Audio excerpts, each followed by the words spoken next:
Welcome back to your favourite channel Adda 24/7 NEET. मैं हूं शिप्रा तिवारी। बेटा बहुत बहुत स्वागत है। सो आज की कहानी जो मुझे सुनानी आप सुनेंगे अपनी और सिर्फ अपनी शिप्रा मैम की ज़बानी। और आज हम पढ़ने वाले हैं लिविंग वर्ल्ड का अगला टॉपिक जो है diversity in the living world. Diversity in the living world ये एक टॉपिक है जो कि लिविंग वर्ल्ड चैप्टर के अंदर है, पर इसके बारे में मतलब ये एक पूरा चैप्टर भी है। Second chapter is all about that only, जिसमें मोनेरा, प्रोटिस्टा, फंजाई ये सब पढ़ेंगे, वो बात अलग है। पर आज एक छोटा सा डिस्क्रिप्शन हमको लिविंग वर्ल्ड में पढ़ना है। इस टॉपिक में मैं आज आपको क्या सिखाने वाली हूँ, सबसे पहले मैं क्वेश्चंस तो कराऊंगी, पर आज हम क्या सीखने वाले हैं ये मैं आपको बताती हूँ, और लास्ट क्लास में हम लोगों ने पढ़ा क्या था ये मैं आपको बताती हूँ। तो टुडेज टास्क हमारा क्या है, हम क्या क्या कंप्लीट करेंगे आज ये समझिए। आज हमारा जो है टास्क ये है कि सबसे पहले हम ये सीखेंगे कि इस होल वर्ल्ड में डाइवर्सिटी कितनी है। होल वर्ल्ड डाइवर्सिटी छोटा सा एक दो लाइन है, पर दो लाइन बहुत कुछ कहती है और नीट में सवाल पूछा जा सकता है। तो होल वर्ल्ड डाइवर्सिटी के बारे में थोड़ा सा बात करेंगे। क्लास 12th में ये एक पूरा चैप्टर है और इकोलॉजी एंड पॉपुलेशन, इसके ऑर्गेनिज्म एंड पॉपुलेशन, इसके बारे में आप पूरा डिटेल से पढ़ेंगे, पर यहाँ पे थोड़ा सा आपको पढ़ना है। उसके बाद मैम आपको सिखाएगी किसके बारे में, उसके बाद मैम आपको सिखाएंगे टेक्सॉन के बारे में, ठीक है, प्लस कैटेगरीज के बारे में, ठीक है। ये चीज़ें हम डिस्कस करेंगे, क्या होता है टेक्सॉन, कैटेगरीज। फिर हम डिस्कस करेंगे टेक्सोनॉमी के बारे में, ठीक है। फिर थोड़ा सा स्लाइड्स में डिस्क्रिप्शन है टाइप्स ऑफ टेक्सोनॉमी, हालांकि ये इतना ज़्यादा आपके सिलेबस में नहीं है, पर मैं लेके आई हूँ क्योंकि कहीं आ गया तो फंस ना जाओ कहीं। उसके बाद जो है हम बात करेंगे लास्ट में सिस्टमैटिक्स के बारे में। तो ये है आज हमारा टुडेज टास्क। मैम इतनी सारी चीज़ें, जी हाँ, आज आपको ये सब टॉपिक्स कंप्लीट करने हैं। और आज हमारा टॉपिक है diversity in the living world. तो इस टॉपिक के अंदर ये सारी चीज़ें मैं आपको पढ़ाऊंगी।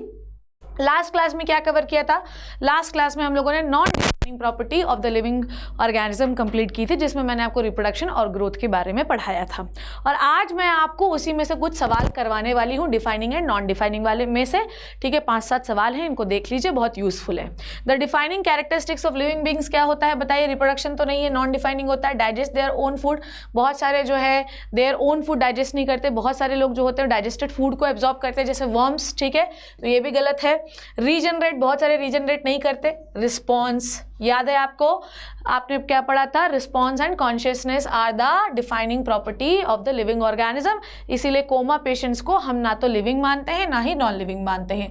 विच among the following best describe the world growth. देखो बाकी टीचर्स आपको डीपीपी देते हैं, पर क्योंकि बायोलॉजी का डीपीपी देने का इतना फायदा नहीं है, तो मैं आपको जितने क्वेश्चन डीपीपी में देने हैं वो मैं आपको क्लास में ही सॉल्व करवा देती हूँ, ठीक है।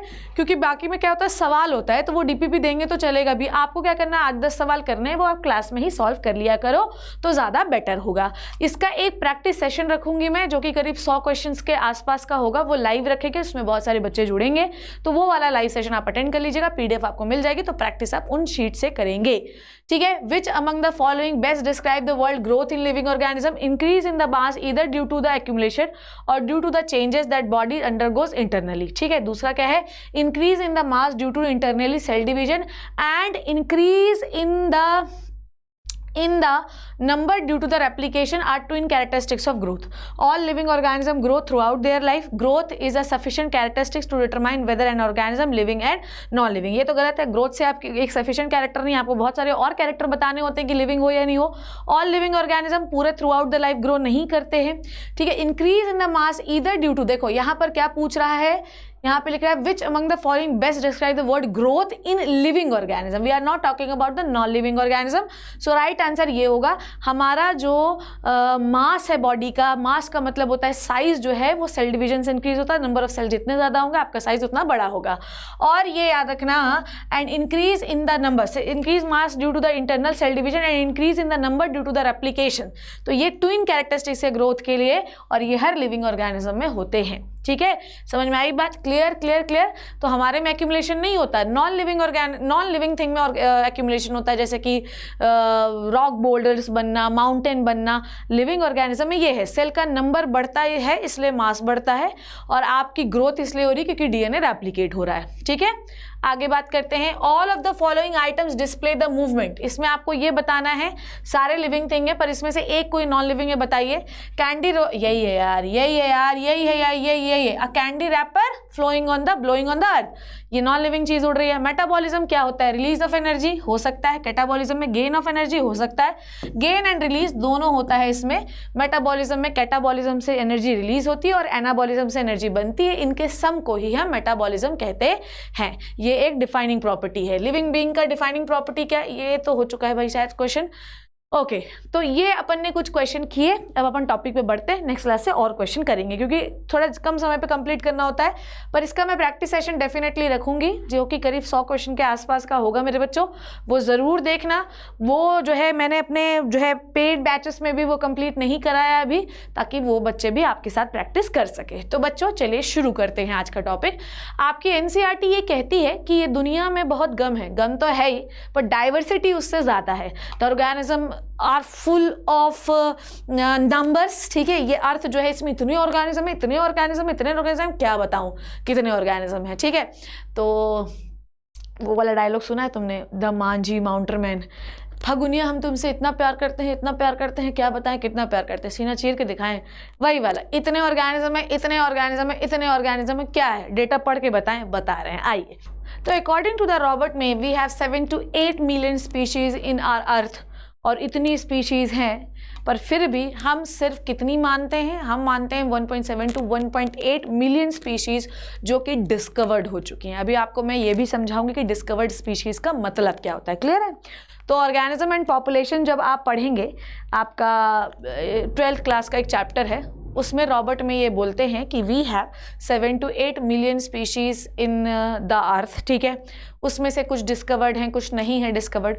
जो हमने डिस्कवर्ड कर ली हैं वो है करीब 1.7 to 1.8 मिलियन स्पीशीज़, और ये डेटा इंपॉर्टेंट है, ये आपको याद रखना है। इस अपने चारों तरफ देखिए आपको कितने लिविंग क्रिएचर देते हैं, कीड़े मकोड़े, सुअर, बकरी, मुर्गी, कुत्ता, ठीक है, कैट्स, बहुत सारे होते हैं जो कि आपके चारों तरफ हैं। बहुत सारे ऐसे लिविंग ऑर्गेनिज्म हैं जिनको आप नेकेड आई से नहीं देख सकते, जैसे कि वायरसेस एंड बैक्टीरिया। पर एक बात और बता दूं मैं आपको, रॉबर्ट मे के हिसाब से हम इन छोटे ऑर्गेनिजम्स को अपनी पॉपुलेशन में काउंट नहीं करते, क्योंकि ना तो आप इन्हें देख सकते हैं, ना ये ट्रू सेक्सुअल रिप्रोडक्शन करते हैं। तो ऑर्गेनिज्म एंड पॉपुलेशन, ये चैप्टर हमें बताता है कि जो ऑर्गेनिज्म सेक्सुअल रिप्रोडक्शन नहीं कर सकते उनको हम अपनी पॉपुलेशन में काउंट नहीं करते, और ये मैंने आपको लास्ट क्लास में, मेरे लल्ला मेरे आंखों के तारों, मैंने आपको पढ़ाया था, ठीक है। समझ में आ गई बात? ये बात क्लियर है आपको? तो हम किसको काउंट करते हैं? जो सेक्सुअल रिप्रोडक्शन परफॉर्म करते हैं, ट्रू सेक्सुअल रिप्रोडक्शन, क्लियर है। तो इस प्रकार से हमारे पास बहुत सारे प्लांट्स, बहुत सारे एनिमल और बहुत सारे दूसरे ऑर्गेनिज्म हैं। ऐसा नहीं है कि जीवित नहीं है, they all are living. Viruses की बात आप छोड़ दीजिए, but they all are living, they are मतलब one of the most important part of our ecosystem, so they are not been countable into your population, but they are the part of your population and they will make the diversity in the living world, so that we can always studies organism like bacteria, protozoa, fungi, unicellular हैं, sexual reproduction नहीं करते तो मत पढ़ो, पर क्योंकि इनके कुछ हार्मफुल इफेक्ट्स हैं, कुछ इकोलॉजिकल इंपॉर्टेंस हैं, कुछ इंडस्ट्रियल इंपॉर्टेंस है, इसलिए इनको पढ़ना ज़रूरी है। भले हम आप इसको काउंट करें या नहीं करें, पर डाइवर्सिटी में इनका एक बहुत बड़ा रोल है। समझ में आई बात? तो ये बायोडाइवर्सिटी का मतलब ये है, it is a variability around your biological world. किसकी वेरिएबिलिटी? ऑर्गेनिजम्स की, प्लांट की, छोटे ऑर्गेनिजम्स की। इनकी इतनी वेरिएबिलिटी है जो कि आपकी अर्थ को बहुत बायोडाइवर्सिफाइड बनाती है बच्चों, ठीक है। आगे बढ़ जाएं हम लोग। अब अगर आपसे मैं ये पूछूं कि what do you mean bye discovered species बेटा, ठीक है। अगर मैंने ये बोला, ध्यान से समझिए, ठीक है। रॉबर्ट मे के हिसाब से total species, how many total species we have बच्चों मेरे? कितनी टोटल स्पीशीज है राजा बेटा? We have 7 to 8 million species, ठीक है। मिलियन बात कर रहे हैं, ठीक है। 7 to 8 मिलियन स्पीशीज। फिर उसके बाद मैं आपको बात करूंगी डिस्कवर्ड स्पीशीज कितनी है बच्चों जी? डिस्कवर्ड स्पीशीज कितनी है? तो डिस्कवर्ड स्पीशीज हैं 1.7 to 1.8 मिलियन, ठीक है। 1.7 to 1.8 मिलियन स्पीशीज जो कि डिस्कवर्ड हो चुकी हैं। तो टोटल स्पीशीज है हमारे पास 7 to 8 मिलियन, डिस्कवर्ड हो चुकी हैं 1.7 से 1.8 million species. I hope you got it और नॉट। अब डिस्कवर्ड का मतलब क्या होता है ये समझिए। देखिए, डिस्कवर्ड हमने ये अंदाज लगाया है कितनी हैं, ठीक है, पर हम इनको डिस्कवर कर चुके हैं, मतलब इनका प्रॉपर आइडेंटिफिकेशन डन हो चुका है, प्रॉपर आइडेंटिफिकेशन डन हो गया है, प्रॉपर आइडेंटिफिकेशन इज डन। समझ में आ गई बात? इनका नाम हो चुका है, प्रॉपर आइडेंटिफिकेशन, कैरेक्टराइजेशन, नेमिंग वेमिंग सब डन हो चुका है, मतलब इनको आप एक प्रॉपर नाम से जानते हैं। घर पर बच्चा हुआ, ठीक है, घर पर बच्चा होगा, ठीक है, अब बच्चा कौन सा होगा उसका नाम रख दिए, तब वो पॉपुलेशन में काउंट होने लगा है। तो इसका मतलब ये कि जब किसी स्पीशीज़ का प्रॉपर नामकरण, प्रॉपर सब कुछ हो जाता है, प्रॉपर कैरेक्टराइजेशन हो जाता है, प्रॉपर ग्रुपिंग आप दे देते हैं, तो हम इसे कहते हैं कि you are the discovered species. Clear है? समझ में आ गई बात दोनों? And how would be perform this process, और उसके बाद हम ये प्रोसेस कैसे परफॉर्म करेंगे बच्चों, ये आपके लिए जानना जरूरी है। What do you mean by the discovered species? The discovered species जिसका प्रॉपर्ली आइडेंटिफिकेशन डन हो चुका है, कैरेक्टराइजेशन डन हो चुका है, and how we would perform this process. अगर आप discovered species, listen to me very carefully, क्या बोल रही है मैम, ध्यान से सुनो। अगर मैम ये बोल रही है कि डिस्कवर्ड स्पीशीज वो स्पीशीज हैं जिनका प्रॉपर क्या क्या हो चुका है, प्रॉपर कैरेक्टराइजेशन हो चुका है। मैं पढ़ाऊंगी ये सब क्या है, कैरेक्टराइजेशन हो चुका है, जिनका प्रॉपर आइडेंटिफिकेशन हो चुका है, जिनका आइडेंटिफिकेशन हो चुका है, जिनका प्रॉपरली क्या हो चुका है, क्लासिफिकेशन हो चुका है, और जिनका प्रॉपरली नॉमनक्लेचर हो चुका है, जिनका प्रॉपरली नॉमनक्लेचर हो चुका है, उन्हें हम ये बोलते हैं कि यू आर डिस्कवर्ड स्पीशीज। क्या है ये सब मैं आपको बता रही हूँ।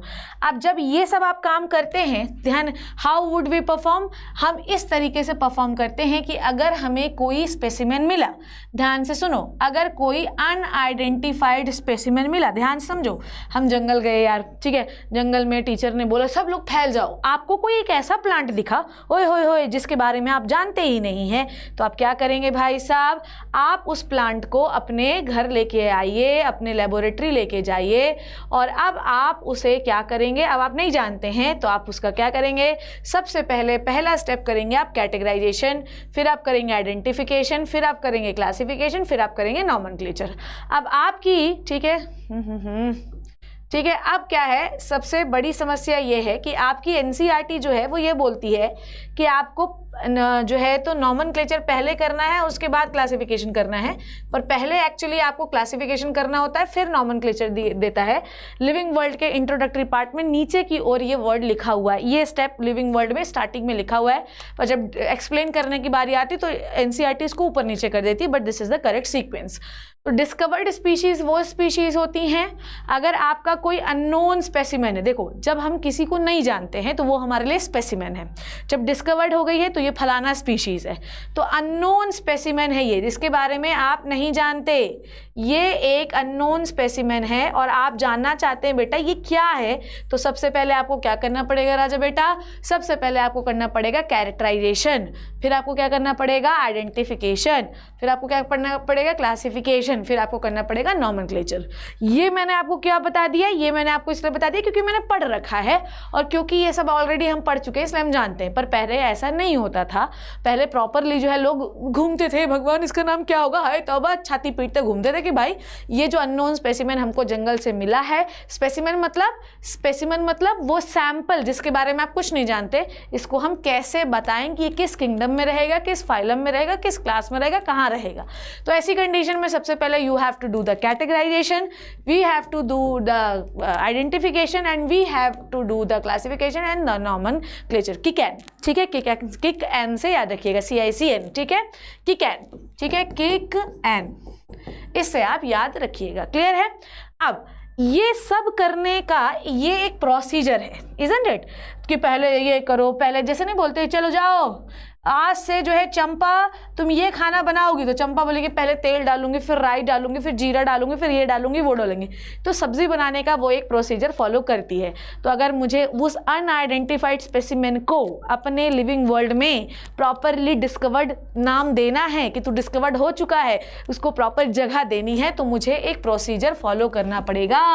एंड लल्ला मेरे बच्चों, मेरे आंखों के तारों, इस प्रोसीजर को, ये एक प्रोसीजर है, पहला स्टेप ये स्टेप है ना, step number 1, step 2, step 3, step 4। तो ये प्रोसीजर को हम एक ब्रांच ऑफ बायोलॉजी में पढ़ते हैं। Study procedure, study in branch of biology, in the branch of biology, and the branch of biology is called as, मेरे लल्ला, टैक्सोनॉमी। समझ में आई बात? अरे यार, what is this? रुको, अच्छे से लिखते हैं, साफ साफ लिखते हैं। प्रोसीजर को हम क्या कहते हैं? This procedure is called as taxonomy, ठीक है, या इसी को हम कहते हैं क्लासिफिकेशन। ठीक है, समझ में आ रही बात? तो कुल मिला के बात ये है कि जब भी हम किसी भी अननोन स्पेसिमेन को एक ग्रुप प्रोवाइड करना चाहते हैं तो we need to follow a procedure. First किकैन से याद रखिए, characterization, identification, classification and nomenclature. Clear है? समझ में आई बात? And this process is called as taxonomy. आप जो है टेक्सोनॉमी कर रहे हैं, एक प्रोसीजर को फॉलो कर रहे हैं और आप उसको एक परफेक्ट ग्रुप प्रोवाइड कर रहे हैं। समझ में आई बात? नाउ अब आपके लिए अगला सवाल मैम ये बता रही है कि वाई ग्रुपिंग। ठीक है, देखो ध्यान से, जब देखो अर्थ जो है ना ये बहुत बड़ी है, ध्यान से समझना ना। Earth is very very diversified. ठीक है, अर्थ हैज सो मेनी वेराइटीज। ध्यान से सुनना, अर्थ के पास बहुत सारी वैरायटी हैं। ठीक है, अर्थ जो है बहुत सारी वैरायटीज से घिरा हुआ है। ये बात सबको क्लियर है भाई? ये तो बताने की जरूरत नहीं है।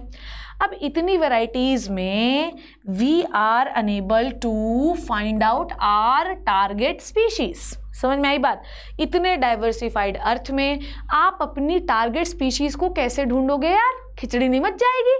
तो हम क्या करते हैं, हम किसी भी पर्टिकुलर स्पीशीज़ को एक ग्रुप दे देते हैं और फिर अगर हम कोई स्पेसिमेन लेके आए जिसके बारे में हम नहीं जानते हैं और फिर हमने उसमें अपने कैरेक्टर बताए कि भाई हमारे स्पेसिमेन में ये है, ये है, ये है, ये है, ये है, तो सामने वाला बोलता ओ तुम्हारे अंदर तो ये वाला कैरेक्टर है, ओ डेफिनेटली तुम इस ग्रुप में रहोगे।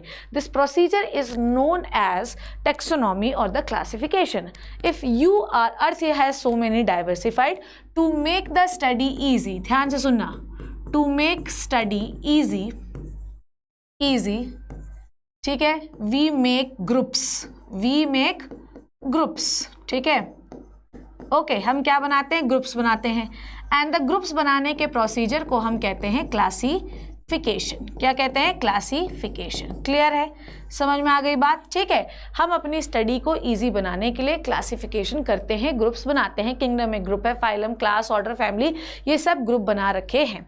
तो हमें कभी कोई ऐसा स्पेसिमेन मिल जाए जिसके बारे में हम नहीं जानते, तो हम उसको लैब में लाते, ओ ठीक है, इसका कैरेक्टर ये है, इसका कैरेक्टर ये है, इसका कैरेक्टर ये है।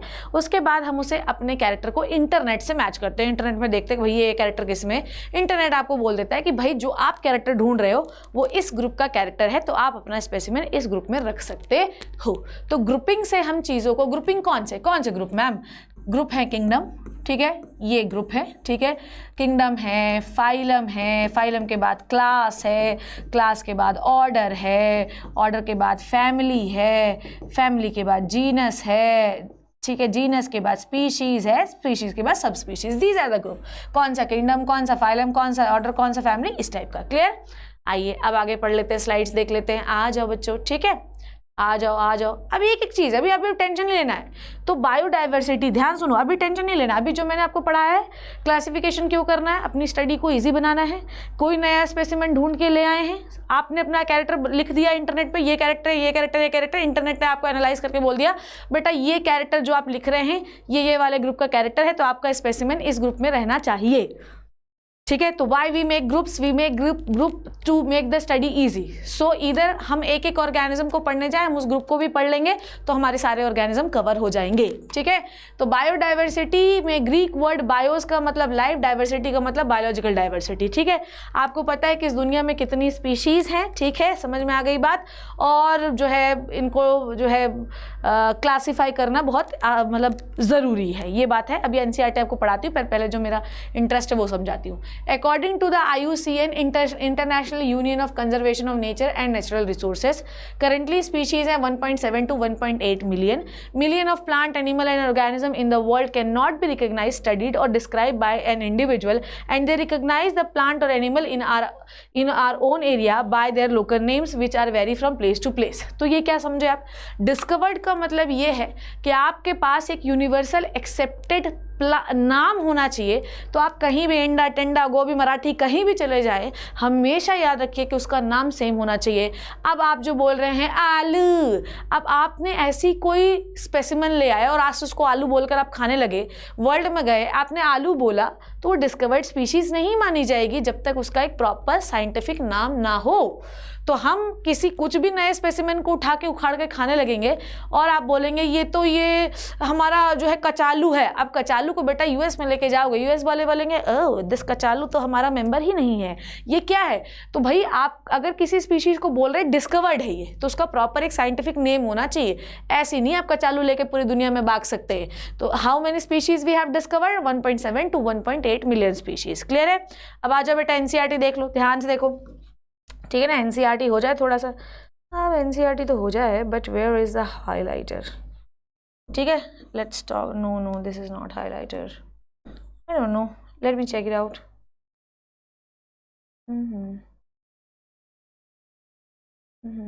ओके, मैं हाइलाइटर चाहिए मुझे, ये रेज नहीं हो रहा। हाँ ये नहीं हाइलाइटर, नहीं ऐसा हो रहा ना। चलो छोड़ दो। अब आ जाओ बच्चों, देखो ध्यान से। ओके, तो मैं आपको जो है एनसीईआरटी पढ़ाना शुरू कर रही हूँ, ध्यान से देखना मेरी बात। चलो आ जाओ। If you look around you will see a large variety of living organism, be at potted plant, हर जगह लिविंग ऑर्गेनिज्म होते हैं, चाहे इंसेक्ट, बर्ड्स, पेट्स, सब जगह तो लिविंग ऑर्गेनिज्म पाए जाते हैं। मैं सीधे काम की बात पे आती हूँ, ठीक है। each different kind of plant, animal and organism that you see representing a species, जो भी आप देख रहे हैं वो सब एक स्पीशीज को रिप्रेजेंट कर रहे हैं। The number of species that are known and described range between the 1.7 to 1.8 million species, इसे ही तो हम बायोडाइवर्सिटी कहते हैं। और the number and the types of organism present on the earth, we should remember here that as we explore new area, जितना ज़्यादा आप आगे बढ़ते जाएंगे, जितना ज़्यादा आप अर्थ को एक्सप्लोर करते जाएंगे, नंबर ऑफ स्पीशीज उतनी बढ़ती जाएगी। As stated earlier, there are million of plant and animal in the world, we know the plant and animal in our own area by their local names. यही आपको मैंने बोला था, अभी यही लाइन अपन ने पढ़ी। तो आप बिल्कुल भी नोट्स पे डाउट नहीं करना, बिल्कुल एनसीईआरटी की एक लाइन क्रिस्प, मैं बहुत फिल्टर करके बहुत सोच समझ के नोट्स बनवाती हूँ, ठीक है। क्या लिखना, इवन बहुत सारी चीजें छूट जाती है एनसीईआरटी में, तो फिर मैं आपकी स्लाइड में ऐड करती हूँ, तो आप टेंशन नहीं लेना, बिल्कुल सब कुछ है। तो बहुत सारे ऐसे ऑर्गेनिज्म और प्लांट हैं जो कि आपके लोकल नेम्स के जाने जाते हैं। एंड द लोकल नेम्स को हम क्या कहते हैं, पहले ये भी समझ लीजिए। द लोकल नेम्स को हम क्या कहते हैं बच्चों, लोकल नेम्स को हम कहते हैं वर्नैकुलर नेम्स, ठीक है। लोकल नेम्स का नाम होता है वर्नैकुलर नेम्स, ठीक है। तो place to place, even within a country, probably you would recognize the confusion that would be created if we did not find the ways and means to talk each other to refer the organism we are talked about।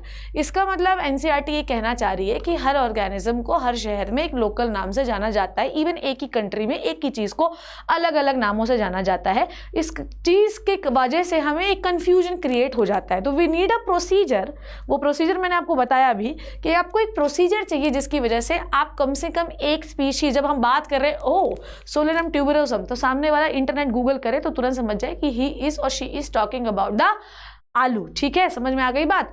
आप local name से universal acceptance अपनी species को नहीं दिलवा सकते। You need a proper procedure, you need a proper name to identify the organism in the universal level. Clear है। चलो आ जाओ बच्चों, ओके आगे बढ़ जाते हैं, ठीक है। अब देखो ध्यान से सुनना, ओके आ जाओ भैया, देखो ध्यान से। अब अब हम देखो क्लासिफिकेशन के बारे में पढ़ रहे हैं, व्हाट इज क्लासिफिकेशन।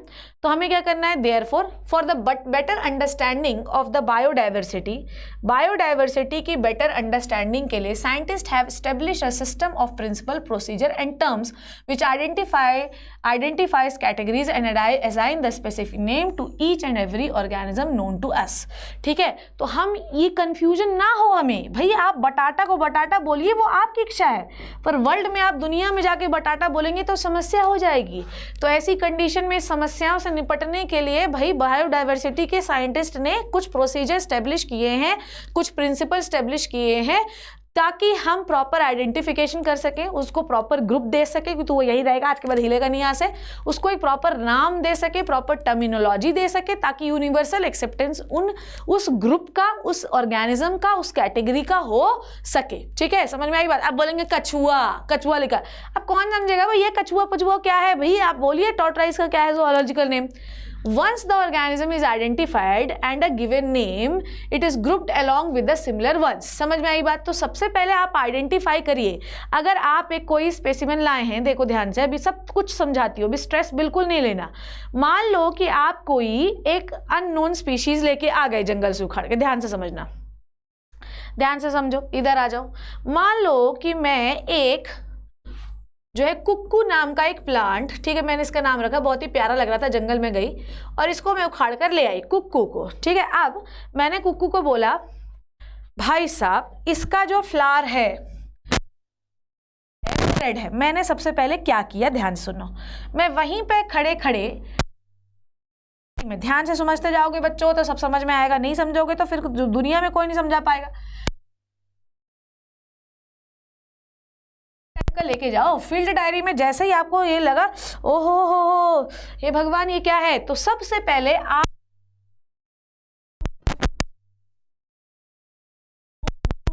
क्या क्या कैरेक्टर आपको दिख रहा है, तो बात कैरेक्टर डाउन करोगे। ठीक है, कैरेक्टर नोट डाउन करोगे, या इसी को हम कहते हैं फीचर्स नोट डाउन करिए। भाई क्या है फीचर्स इसके, क्लियर है, फीचर्स नोट डाउन करिए। जब आप उसके फीचर्स नोट डाउन कर लेंगे, ठीक है, तो इसे हम, इस प्रोसीजर को, इस स्टेप को हम क्या कहते हैं, यही फिर से रिवाइज करवा रही हूँ, इसे हम कहते हैं कैरेक्टराइजेशन। क्या कहते हैं बच्चों, कैरेक्टराइजेशन। Clear, done. तो सबसे जैसे ही आपको अननोन स्पेसिमेन मिला, सबसे पहले उसको नोट डाउन कर लीजिए। लीफ हरी है, जो है फूल लाल है, ठीक है, लाल गुलाब है, ठीक है, गुले गुलजार है, सब लिख लो। This is called as characterization. Characterization के बाद बच्चों जी अपन क्या करेंगे, कैरेक्टराइजेशन के बाद हम करेंगे दूसरा, हम करेंगे second step is the identification. उसके बाद आप उसको अपनी लैब में ले आइए। आइडेंटिफिकेशन का मतलब होता है कंपैरिजन। आइडेंटिफिकेशन का मतलब होता है कंपैरिजन। किससे comparison, comparison with previously identified species, comparison with previously identified species, previously identified species, identified species. Clear है, और ये एक पूरा टॉपिक है आपके लिए जो आप पढ़ेंगे। प्रीवियसली आइडेंटिफाइड स्पीशीज से कैसे कंपेयर करेंगे, by the help of taxonomical aids. Taxonomical aids जो कि आपका लास्ट टॉपिक है इस चैप्टर का, हम लोग उसके बारे में पढ़ेंगे। Is this clear to you guys? क्या बोला मैंने, आप पहले ले आइए कैरेक्टर, वहीं पे नोट डाउन करिए जहां पे आपने पौधे को उखाड़ा या देखा, फिर उसको आइडेंटिफाइड करिए कि भैया ऐसे लीफ किसके पास है, ऐसे फ्लावर किसके पास है। तो आपको एक सबूत चाहिए। सबूत कौन देगा, म्यूजियम देगा, जूलॉजिकल पार्क देगा, हर्बेरियम देगा, ये सब लोग के पास सबूत होता है। मैच करिए कि जो आपका है वो इनके किस चीज से मैच हो रहा है। अगर इनसे मैच हो रहा है मतलब ये आपको कहीं, आपको एक रास्ता दिखाएंगे। सबूत, ये सबूत और गवाहों के बिना पर इस आदमी को 10 साल की जेल होनी चाहिए। तो हमें जो हमने कैरेक्टराइजेशन किया है उसे कंपेयर करना पड़ेगा प्रीवियसली आइडेंटिफाइड स्पीशीज से जो ऑलरेडी आइडेंटिफाइड डिस्कवर्ड हो चुकी हैं। प्रीवियसली डिस्कवर्ड स्पीशीज से जब हम कंपेयर करते हैं तो हमें एक रास्ता मिलता है कि इसे किस ग्रुप में रखा जाना चाहिए। बेटा उसके बाद आप उसे एक ग्रुप दीजिए। ठीक है, जब आपने मैचिंग कर ली है अब आप उसको एक ग्रुप दीजिए। This is called as classification. ठीक है, क्लासिफिकेशन या इसी को हम कहते हैं कैटेगराइजेशन। कैटेगराइजेशन, ठीक है, कैटेगराइजेशन। कैटेगराइजेशन मतलब आप उसको एक कैटेगरी दीजिए, कौन से किंगडम में रहेगा, कौन सा किंगडम में रहेगा बेटा जी, फिर कौन से फाइलम में रहेगा बेटा जी, कौन सी क्लास में रहेगा, इस तरीके से। क्लियर है। उसके बाद लास्ट स्टेप में उसका नाम रख दीजिए, ठीक है, लास्ट में उसका नामकरण कर दीजिए, दैट इज द नॉमेनक्लेचर, इसे कहते हैं nomenclature. Is this clear to you guys? ठीक है। अब इस पूरे प्रोसीजर को, इसको आप क्लासिफिकेशन की जगह कैटेगराइजेशन ही लिखो, ज़्यादा बेटर होगा, ठीक है। इस पूरे प्रोसीजर को हम कैटेगराइजेशन कहते हैं, वहाँ क्लासिफिकेशन भी लिख दिया होगा तो सुधार लेना, ठीक है। This process is called as categorization, ठीक है। अब उसको आप कैटेगराइज कर दीजिए, कैटेगराइजेशन कर दीजिए, तो ये पूरा प्रोसीजर क्या कहला रहा है? दिस पूरा procedure is called as classification. ये पूरा प्रोसीजर क्या कहला रहा है? क्लासिफिकेशन। समझ में आई बात? And why you are classify the things? To make the study easy. आप ये क्यों कर रहे हैं? टू मेक स्टडी इजी, ताकि आपकी पढ़ाई या चीज़ें आसान हो जाए। क्लियर है? फर्स्ट स्टेप क्या किया? कैरेक्टराइजेशन। दूसरा स्टेप क्या किया? यहाँ पर आपको मैं सुधरवा दे देती हूँ, क्लासिफिकेशन या कैटेगराइजेशन, ठीक है, क्लासिफिकेशन या कैटेगराइजेशन। ओह, कैटेगराइजेशन, ठीक है। समझ में आ गई बात? डन है, डन है, डन है, डन है, डन है, डन है, ठीक है। Clear clear clear, okay. अच्छा, ये चीज़ मैं आपको अभी थोड़ी देर में पढ़ाऊंगी भी, तो टेंशन नहीं लेना है, ठीक है। ओके, कैटेगराइजेशन लिख दीजिए आप, चाहे क्लासिफिकेशन लिख दीजिए, आपकी इच्छा है, ठीक है, कुछ भी आप लिख सकते हैं, आपकी इच्छा पूरी, सोल योर्स।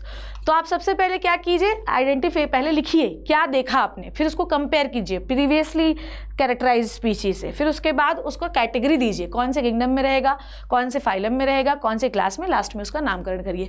बेटा ये पूरा प्रोसीजर ये कहलाता है क्लासिफिकेशन। आप क्लासीफाई कर रहे हो to make your study easy. Clear है? पर इस पूरे प्रोसीजर को करने के लिए, इस पूरा क्लासिफिकेशन करने के लिए आपको एक ब्रांच ऑफ बायोलॉजी चाहिए है, जिसे हम कहते हैं टेक्सोनॉमी। क्या कहते हैं? टेक्सोनॉमी। तो टेक्सोनॉमी क्या है बच्चों? एक प्रोसीजर है। टेक्सोनॉमी क्या है? वो ब्रांच ऑफ बायोलॉजी है जिसमें एक पूरा प्रोसीजर फॉलो होता है टू फॉरवर्ड, ताकि आप एक ऑर्गेनिज्म को उसका नाम दे सके, ताकि आप उस ऑर्गेनिज्म को उसकी कैटेगरी दे सके। क्या है फिर से समझिए? Why we do this type of system, हम ये क्यों कर रहे हैं, हम क्यों क्लासिफिकेशन कर रहे हैं? To make our study easy. अगर मान लो एक क्लास में 100 बच्चे हैं, मुझे श्याम कुमार वर्मा नाम का एक लड़का ढूंढना है, मैं कैसे ढूंढूं? श्याम, हमें ये नाम से समझ में आ रहा है कि ये लड़का है, ठीक है। तो हम उस क्लास में 100 बच्चों को अलग करते हैं, जैसे 50 लड़कियां 50 लड़के हैं, लड़कियों को अलग कर दिया, हमारा ग्रुप छोटा हो गया। अब सिमिलर कैरेक्टर, मतलब लड़के लड़के वाले एक ही ग्रुप में आ गए, सिमिलर कैरेक्टर वाले एक ग्रुप में आ गए। अब उसके बाद हमें पता चला कि श्याम कुमार जो है न्यू मार्केट से आता है, तो अब हम से और फिल्टर करेंगे, भाई न्यू मार्केट वाले कौन है? तो पता चला कि 10 लोग न्यू मार्केट से आते हैं, और ज़्यादा सिमिलर कैरेक्टरिस्टिक्स वाले सही में आ गए, बाकी सारे डिस्कार्ड हो गए। फिर श्याम कुमार वर्मा जो है वो बी कॉलोनी से आता है, बी कॉलोनी से सिर्फ 2 ही बच्चे आते हैं, 10 में से आपने 8 को एलिमिनेट किया, सिर्फ 2 ही सिमिलर कैरेक्टरिस्टिक्स वाले हैं, जो कि है ये। फिर उसके बाद पता चला कि घर नंबर 3 से कौन आता है?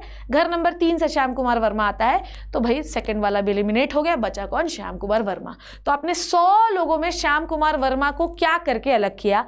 आपने ग्रुपिंग कर करके अलग किया, ताकि हम एक लड़के को आसानी से पढ़ सके इन द भीड़ of all the organism. Clear है बच्चों? तो इसके लिए आप एक प्रोसीजर फॉलो करते हैं। दिस प्रोसीजर आपकी एक ब्रांच में पढ़ा जाता है, this branch is called as taxonomy. समझ में आई बात? तो we always group the organism on the basis of their characteristics, and this procedure is called as this procedure, the whole procedure done जो हम करते हैं, इसको एक ब्रांच ऑफ साइंस में कहा जाता है, जिसे हम टेक्सोनॉमी कहते हैं। Taxonomy is a procedure to classify the organism, to make our study easy. चलो आ जाओ बच्चों, I think we have done enough. मैंने आपको समझा दिया है, अब मैं आपको समझाती हूँ। तो क्यों किया है? एक बार जब ऑर्गेनिज्म समझ में आ जाता है, भैया आपने कैरेक्टराइजेशन कर लिया, आइडेंटिफिकेशन कर लिया, once the organism is identified, ठीक है, तो अब आप इसको क्या करते हैं? आप उसको नेम देते हैं और ग्रुप करते हैं, ठीक है। पहले हमने लिखा है ग्रुप करते हैं, फिर नेम देते हैं, और उसके बाद जो सिमिलर ग्रुप वाले हैं उनको एक ही में रख देते हैं। Shyam Kumar Verma new market colony में रहता है, तो जितने भी न्यू मार्केट कॉलोनी में रहेंगे वो एक ही ग्रुप में रहेंगे। क्लियर है? समझ में आई बात? अब हमें कोई भी नया न्यू मार्केट के ग्रुप वाला मिलेगा, हमें उस ऑर्गेनिज्म को सिंगल पढ़ने की जरूरत नहीं, हम उस पूरे ग्रुप को भी पढ़ लेंगे, तो हमें समझ में आ जाएगा न्यू मार्केट वाले रहने वालों की ये कैरेक्टरिस्टिक होते हैं।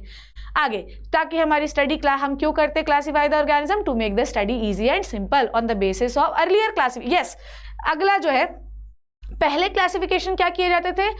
जो क्लासीफाई होते थे यूज ऑफ द ऑर्गेनिज्म, क्या यूज है। चलो तुम पालतू जानवर हो, डोमेस्टिकेशन के आधार पर तुम्हारा क्लासिफिकेशन, तुम खेत को जोतते हो तो काम करने के आधार पर तुम्हारा क्लासिफिकेशन। ऐसा नहीं होता है, पहले जो थे वो यूज ऑफ ऑर्गेनिज्म पे पहले क्लासिफिकेशन होते थे, पर अब ऐसा नहीं होता। अब classification on the basis of similar characteristics होते हैं। ग्रुपिंग, हर एक ग्रुप में हमेशा याद रखिए कि एक ग्रुप अगर बहुत बड़ा है, मतलब ये याद रखिए, एक सुनो, जितना छोटा ग्रुप होगा उतनी सिमिलैरिटी ज्यादा होगी, जितना बड़ा ग्रुप होगा उतनी डिससिमिलैरिटी ज्यादा होगी। जैसे मैमल्स में दुनियादारी के मैमल्स रखे जाते हैं, ठीक है, जितने मैमल्स होते हैं, पर होमोसेपियंस में सिर्फ इंसान नाम का मैमल रखा जाता है। ग्रुप जितना छोटा उतने सिमिलर कैरेक्टरिस्टिक्स। तो आपने 100 लोगों, 100 बच्चों, 100 क्लास 11th या नीट वाले बच्चों में सिमिलर कैरेक्टरिस्टिक या नीट के स्टूडेंट है, श्याम कुमार वर्मा को ढूंढ लिया, फिर आपने ग्रुप छोटा करते गए, छोटा करते करते ग्रुप इतना छोटा हो गया कि श्याम कुमार वर्मा एक अकेला स्पीशीज बचा। क्लियर है। आगे, biological classification is the scientific arrangement. Classification है क्या? क्लासिफिकेशन क्या है? It is a scientific arrangement of an organism in the hierarchical series of a group and सब ग्रुप। ये क्या है? आप किसी भी ऑर्गेनिज्म को ग्रुप क्यों करते हैं? ताकि स्टडी इजी बन सके। पर कैसा ग्रुप करना है? सबसे पहले उसको कैटेगरी देनी है, कैटेगरी बड़े से छोटा, हायरार्की चलेगी, पहले किंगडम, फिर फाइलम, फिर क्लास, फिर ऑर्डर, फिर फैमिली, फिर जीनस, फिर स्पीशीज, फिर सब स्पीशीज। तो घर पे अगर दादाजी, परदादाजी, पिताजी खड़े हो तो सबसे पहले पैर अप, परदादा का ही छूते, फिर दादा का छूते, फिर पापा का छूते। This is the hierarchy. समझ में आई बात? This is step by step procedure. Classification is the grouping of organism, ठीक है, in the hierarchical manner. You have to group your organism in the सबसे बड़ा कैटेगरी, देन आप स्पेसिफाई करते जाइए।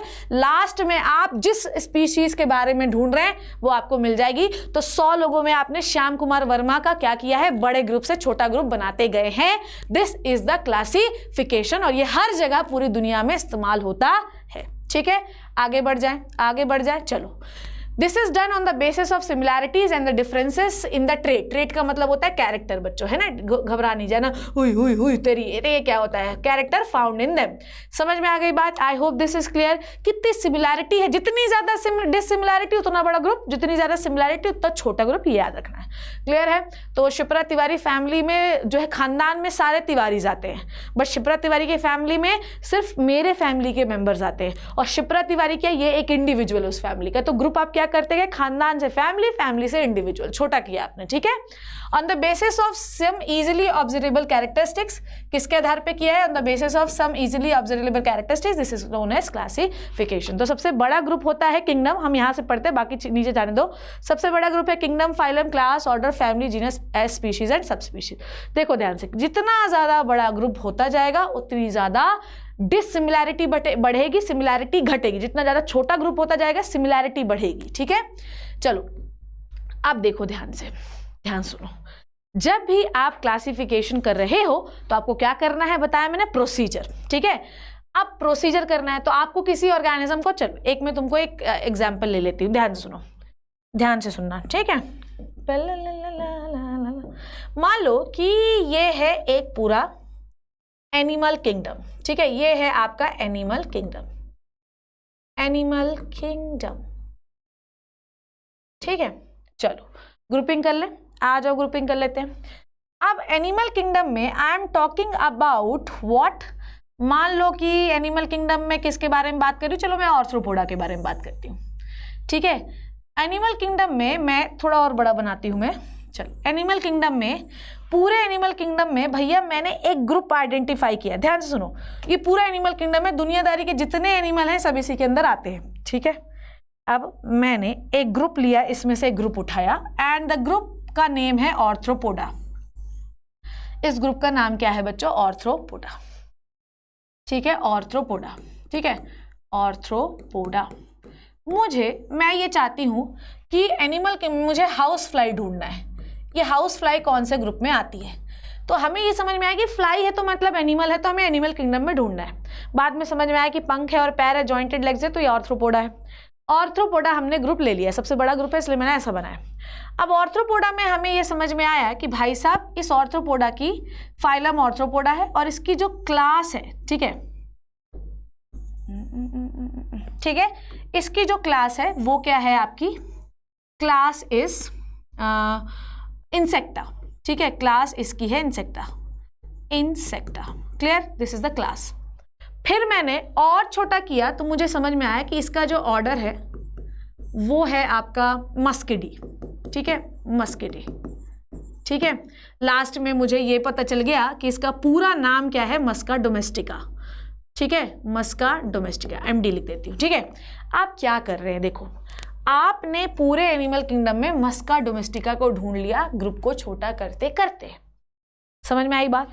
एक कबर्ड है, ठीक है, उसमें आपने पूरे कपड़े ठुसक के रखे हैं। आपको ढूंढना है कि आपकी जीन्स कहाँ है।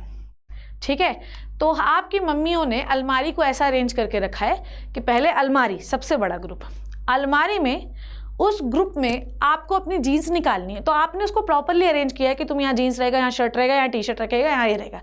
तो आप गए और जीन्स निकाल लिया। तो आपने क्या किया, अपने कपड़ों को क्लासीफाई किया है on the basis of similar characteristics. Genus वाले एक में, शर्ट वाले एक में। पूरे एनिमल किंगडम में इंसेक्ट्स कहाँ रहते हैं, ऑर्थ्रोपोडा में। इंसेक्ट्स कहाँ रहेंगे, ऑर्थ्रोपोडा में। पर ऑर्थ्रोपोडा की भी कौन से क्लास में रहेंगे, इंसेक्टा में। जितने इंसेक्ट हैं सब इंसेक्टा के अंदर आएंगे। उसके बाद आपकी हाउस फ्लाई का नाम है मस्का डोमेस्टिका, तो वो ऑर्डर रहेगी मस्किडी में, उसका नाम है Musca domestica, genus is Musca, species is domestica. तो मतलब ये है कि डोमेस्टिका सिर्फ और सिर्फ मक्खी हो सकती है अगर उसके आगे मस्का लगा हो तो। समझ में आ गई बात? तो आप ग्रुप को छोटा करते जाएंगे तो सिमिलर कैरेक्टरिस्टिक्स बढ़ेंगे और आप जिनको ढूंढ रहे हैं वो आसानी से आप खोज पाएंगे। समझ में आई बात? अब आपको एक और चीज़ समझाती हूँ, ध्यान से समझते जाना। ओके, ध्यान से समझो। देखो, ओके, अब यहाँ पर समझो क्या बता रही हूँ मैं। तो आपको पता है कि हमारे पास, ये देखो कितने नाम लिख रही हूँ, पहले मैम के गिनना। किंगडम, ये हो गया किंगडम, किंगडम के बाद हो गया फाइलम, फाइलम के बाद हो गया क्लास, क्लास के बाद हो गया ऑर्डर, ऑर्डर के बाद हो गया फैमिली, फैमिली के बाद हो गया जीनस। ध्यान से समझना, मैं कोई शॉर्ट फॉर्म नहीं बता रही हूँ, 15,000 बार पढ़ना है, बाहर में जा दो। वैसे आती है पर आपको ये ज़रूरत नहीं है। स्पीशीज़ एंड सब स्पीशीज़, सब स्पीशीज़। ठीक है, अब सब स्पीशीज जरूरी नहीं हर ऑर्गेनिज्म की हो, तो ये लिखने की जरूरत नहीं है। नंबर काउंट करो कितना है, नंबर 1 2 3 4 5 6 7। ठीक है, ध्यान समझना। ठीक है, 7 ग्रुप्स है। ठीक है, किंगडम कौन सा किंगडम नहीं पता चल रहा है, फाइलम कौन सा फाइलम नहीं पता चल रहा है, क्लास कौन सी क्लास नहीं पता चल रहा है। जब आपको एक ब्रॉड ग्रुप दे दिया जाए जो कि कोई विशेष प्रकार की जानकारी नहीं दे रहा है, तो इसे हम कहते हैं कैटेगरीज। समझ में आई बात? Categories are simple groups. ये सब हैं कैटेगरीज। क्या है बच्चों? कैटेगरीज। कैटेगरीज जो आपको कोई ऐसी स्पेसिफिक जानकारी नहीं दे रहा है, बस ये ग्रुप है। सबसे बड़ा ग्रुप किंगडम, सबसे छोटा ग्रुप स्पीशीज, बस इतना पता चल रहा है। बस ये नहीं समझ में आ रहा है कौन सा ग्रुप। जब आपके पास कैटेगरीज आर सिंपल ग्रुप्स, बेटा कैटेगरीज क्या है, सिंपल ग्रुप्स। ठीक है, सिंपल ग्रुप्स। जब आपके को कोई जानकारी इससे नहीं मिल रही है, this is called as categories. समझ में आई बात? पर जैसे ही हम किंगडम के आगे क्या लगा देते हैं बच्चों, ये है simple group which is the category. ध्यान से समझते जाना, दिस इज द कैटेगरी।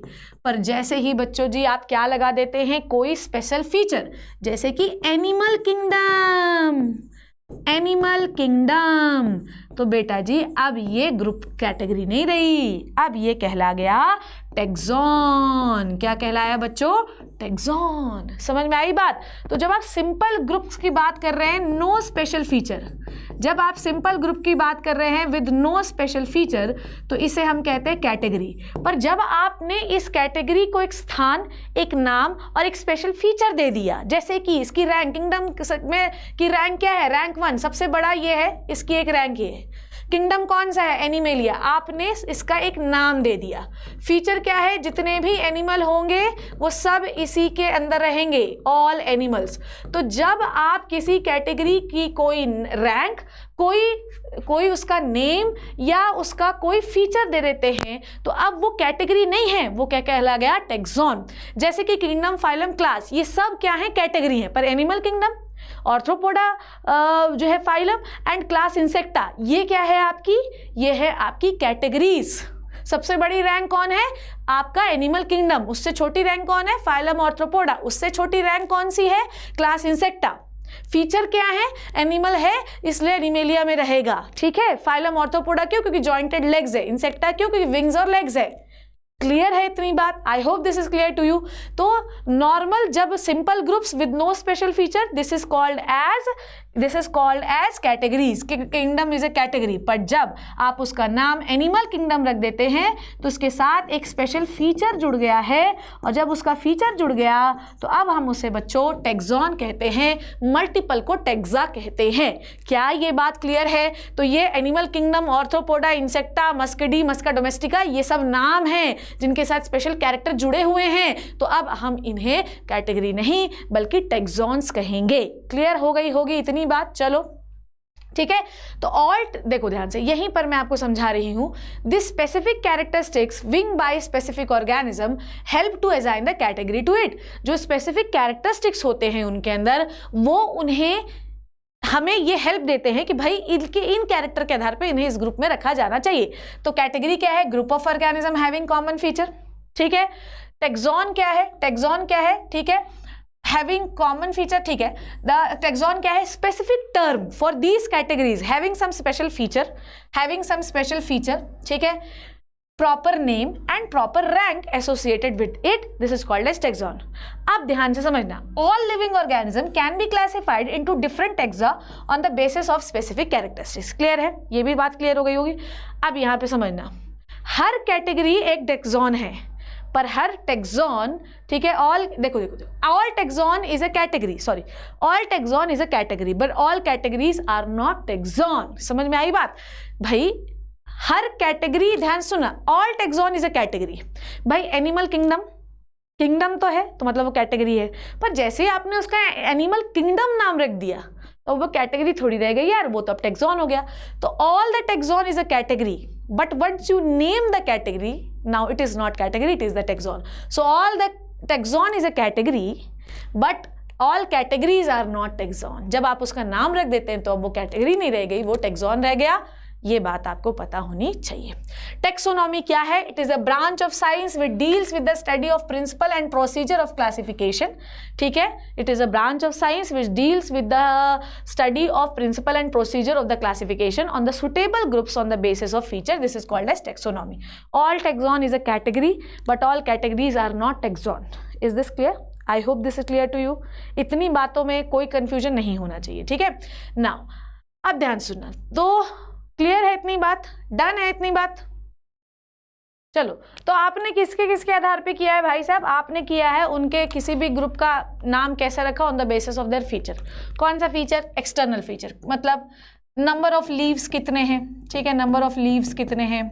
फिर उसके बाद एक्सटर्नल फीचर कलर कैसा है, फिर उसकी हाइट कैसी है, ये सारे उसके एक्सटर्नल फीचर हो गए।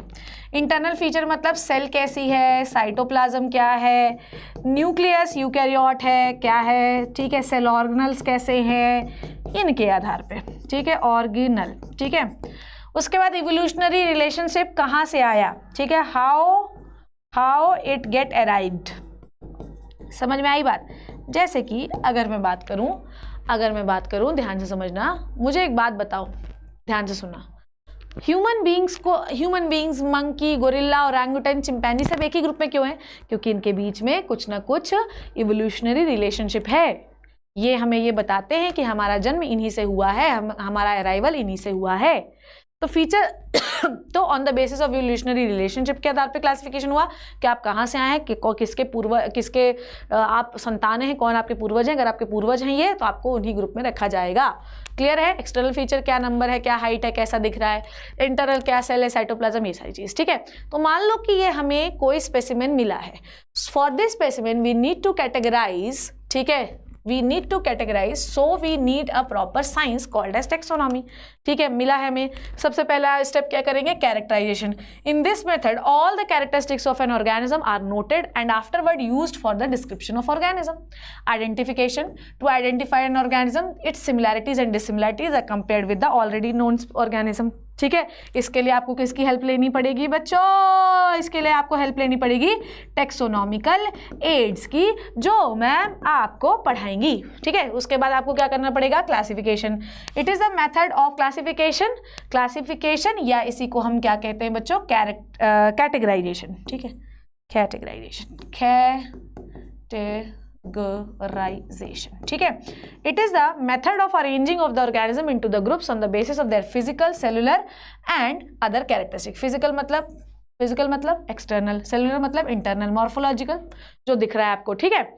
नॉमेनक्लेचर, उसके बाद आप उसका एक प्रॉपर नाम रख दीजिए जो कि यूनिवर्सली एक्सेप्टेड होना चाहिए, ठीक है। चलिए अब this is the branches of taxonomy, ठीक है। हालांकि इट इज नॉट इंपॉर्टेंट, बस न्यूमेरिकल इंपॉर्टेंट है। क्लासिकल टेक्सोनॉमी, क्लासिकल टेक्सोनॉमी अब यूज नहीं होती, ठीक है, क्योंकि हाँ मतलब होती है पर आजकल बहुत इवोल्यूशनरी रिलेशनशिप के आधार पे लोग ज़्यादा क्लासिफाई करते हैं। Classical taxonomy on the basis of the morphological characteristics, ठीक है। उसके बाद आपकी आ गई morphotaxonomy on the basis of morphological studies of the organism. Natural taxonomy based on the natural similarity, ठीक है। Phylogenetic on the basis of evolutionary relationship. Experimental on the basis of experimental determination. उसके बाद chemotaxonomy on the basis of special type of chemicals like haemoglobin, कैसा, ये सारी चीज़ें। Numerical on the basis of number of shared characteristics, इसके लिए हम taxonomical keys बनाते हैं, ठीक है। Cytotaxonomy on the basis of cytological studies. Karyotaxonomy on the basis of chromosomal study. Practical taxonomy on the basis of utility of organism. These are the branches, बस आपको इसके बारे में याद रखना है, क्लासिकल और न्यूमेरिकल, ठीक है। आइए आगे बात करते हैं। लास्ट में हम इस लेक्चर में बात करने वाले हैं सिस्टमैटिक्स। देखो अब दोनों में डिफरेंस समझना क्या है बच्चों, ध्यान से समझना, डिफरेंस समझो।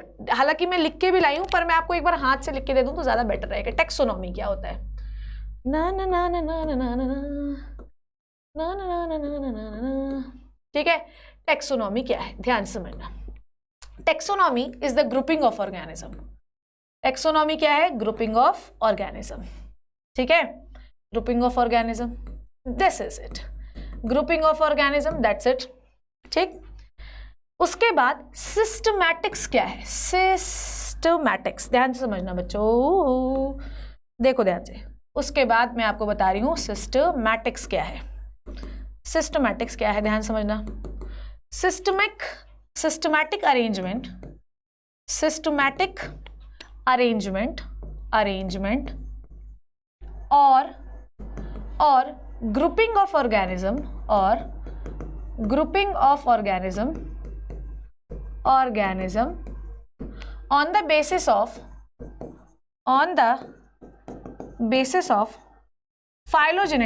on the basis of phylogenetic relationship. Is this clear to you guys? On the basis of phylogenetic relationship, ठीक है। तो अगर आपका क्लासिफिकेशन फाइलोजेनेटिक रिलेशनशिप के आधार पे हो रहा है, इवोल्यूशनरी रिलेशनशिप के आधार पे हो रहा है आपका classification, then this is the systematics. Clear है। Taxonomy is a simple grouping of organism, पर अगर आप उसमें इवोल्यूशनरी रिलेशनशिप घुसेड़ रहे हैं, फाइलोजेनेटिक एनालिसिस घुसाड़ रहे हैं कि आपका पूर्वज ये था तो आप इसी ग्रुप में रहोगे, दिस इज सिस्टमैटिक्स। तो सिस्टमा, देखो the word systematic is derived from the Latin word systema which means systematic arrangement of the organism.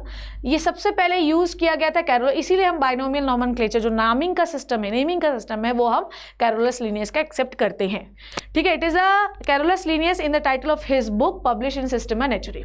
Systematics is the science which deals with the diversity of the organism and all comparative and evolutionary relationship amongst them.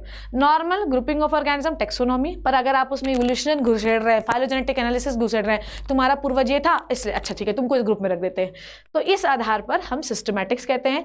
तो taxonomy plus phylogenetic relationship equals to systematics, ये आपको याद रखना है, ठीक है। तो ये हो गया। तो टेक्सोनॉमी में क्या क्या इंक्लूड होता है बच्चों, एक बार देख लेते हैं। It includes characterization, identification, nomenclature and classification, ठीक है।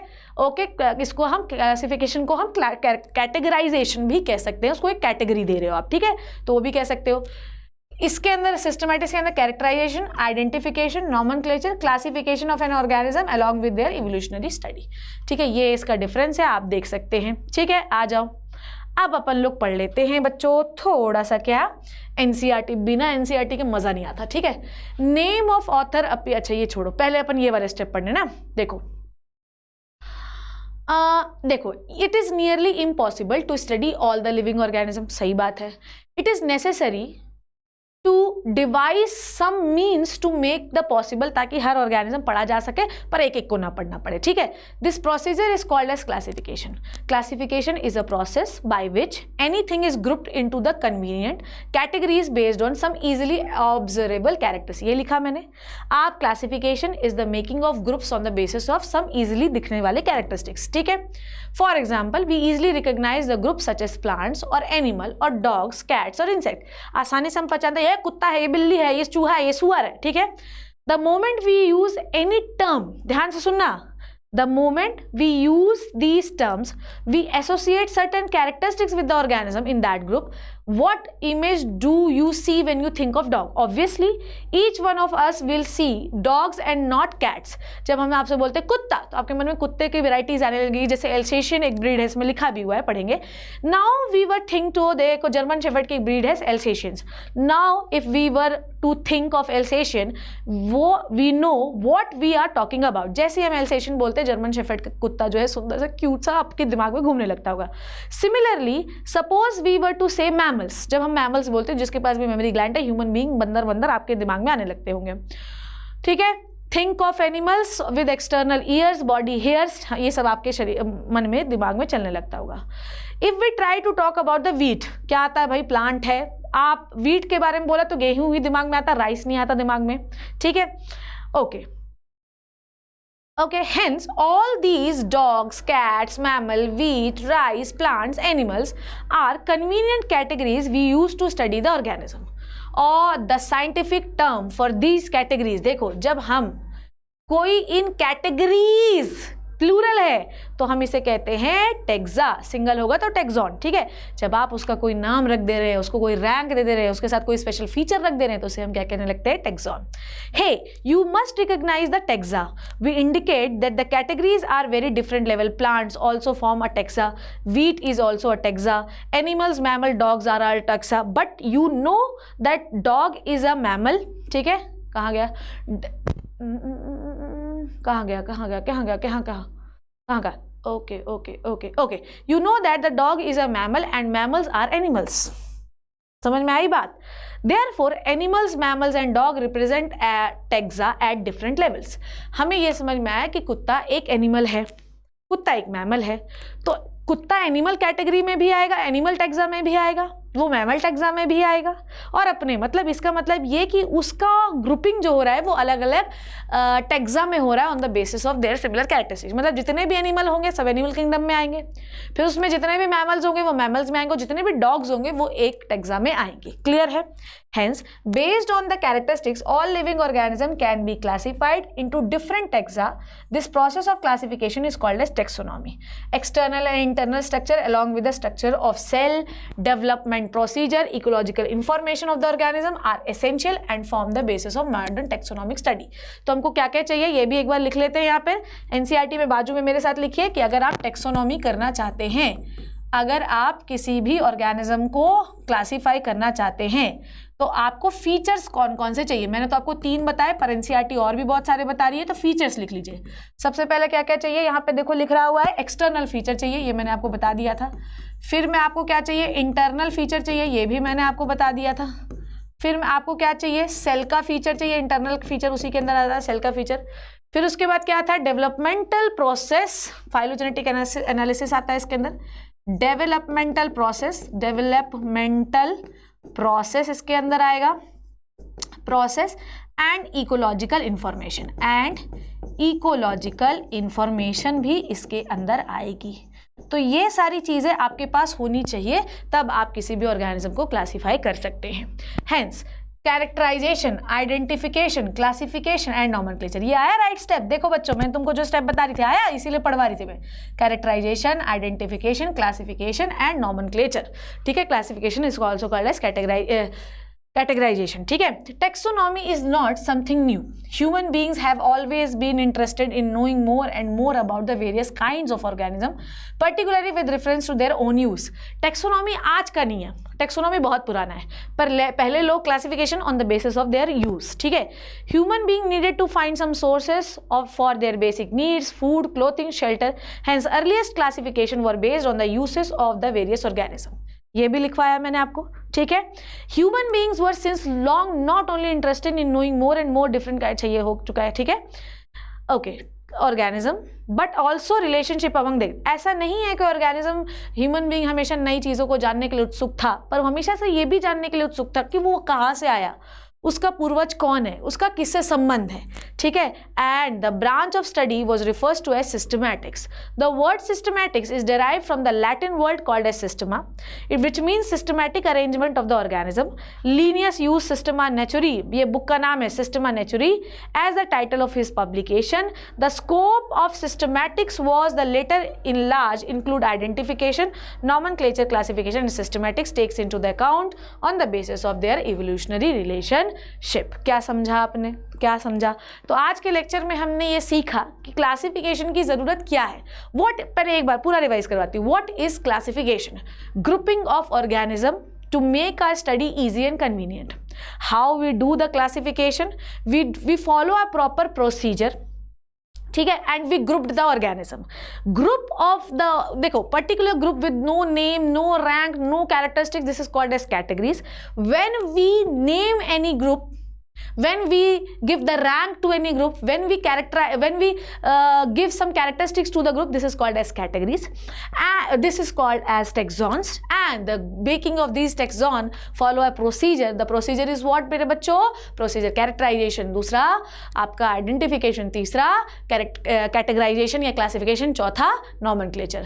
We follow these steps, and the branch of biology which follow these steps to classify the organism, to give the rank to the organism, this is called as taxonomy.